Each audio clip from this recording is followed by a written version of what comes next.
Coming up on this edition of Carolina Insider, USC fans participated in a traditional celebration after Sunday. Let's go, Lady Gamecock! Also ahead, how potholes are taking a financial toll on drivers. But first, students share the challenges of USC's nursing program. Carolina Insider starts now.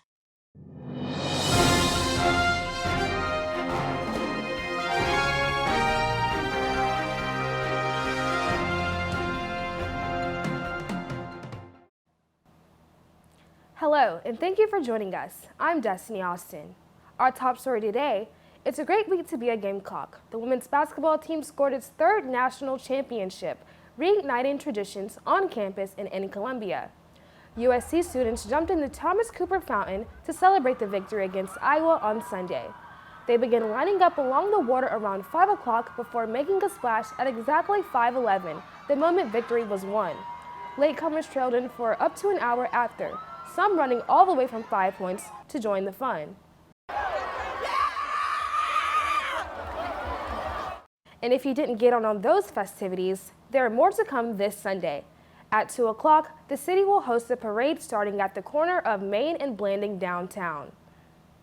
By the way, according to ESPN, nearly 19 million viewers caught last week's final on TV.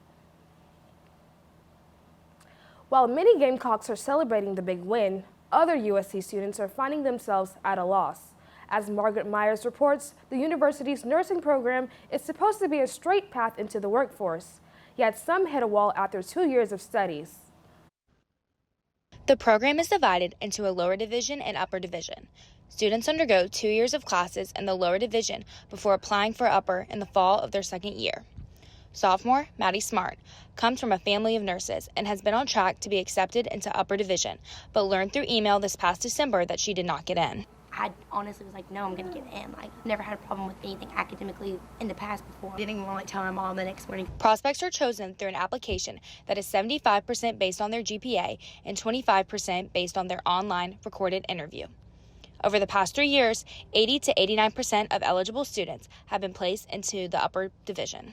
One of these accepted students, Lucy Abramovitz, believes that all students who meet the requirements of the application should be in the program. It's high, it's competitive, like you have to put in the work. You can't just like skirt by. The number of eligible students admitted into the upper division is based on the number of seats available in the school and clinical sites. Kayla Payne, the interim coordinator of nursing undergraduate advising, spoke on the limited spots in the program. Half the reason a lot of these students want to be a nursing major is because they know there's a nursing shortage. They know that there's a degree of job security, but in order to train you to be a nurse, we have to pair you with a nurse. South Carolina currently has the lowest nurse to population ratio in the United States, and jobs are estimated to decrease by 10,000 by 2023. Behind me is USC's current nursing building, but now USC has teamed up with Lexington Medical Center to create a new space for students that will also open up more spots in this nursing program. This new building is set to be completed this summer. For Carolina Insider, I'm Margaret Myers. Columbia roads can be just as hard to navigate for those trying to avoid potholes. The problem is a burning hole in some drivers' wallets. Here with more on that is Carolina Insider's Ava Gildea. Ava? Thanks, Destini. If you're a driver in the area, I'm sure you can relate to how costly potholes can be. You see them and feel them all over the place. If you hit one, you can be left spending hundreds of dollars for a new set of wheels or damage to your vehicle. Columbia's general fund for roads was nearly $165 million last year, but only a fraction is spent on pothole repairs. The city public works director says the money can't just go to one place.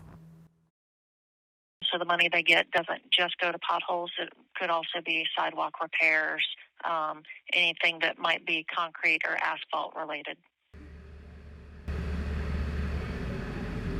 Depending on where you're driving, different governments are responsible for fixing the potholes. Some the state, some your county, and others inside the city limits. A recent study from Urban Institute found most states only use roughly 8% of their general funds on road repairs. Back to you, Destini. Thanks, Ava. Over at the State House, some lawmakers are calling for the House of Representatives to take up the Compassion Care Act this legislative session.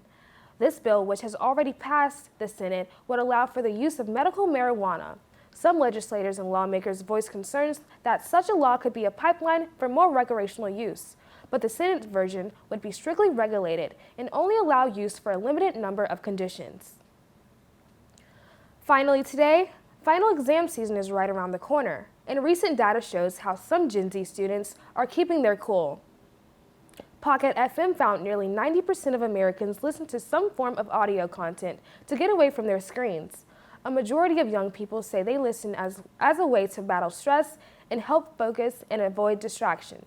Podcasts and audiobooks around 15 minutes are most common. More than 60% of listeners say they find new content through social media and word of mouth. That's it for this edition of Carolina Insider. Thank you for joining us. We'll see you back here tomorrow.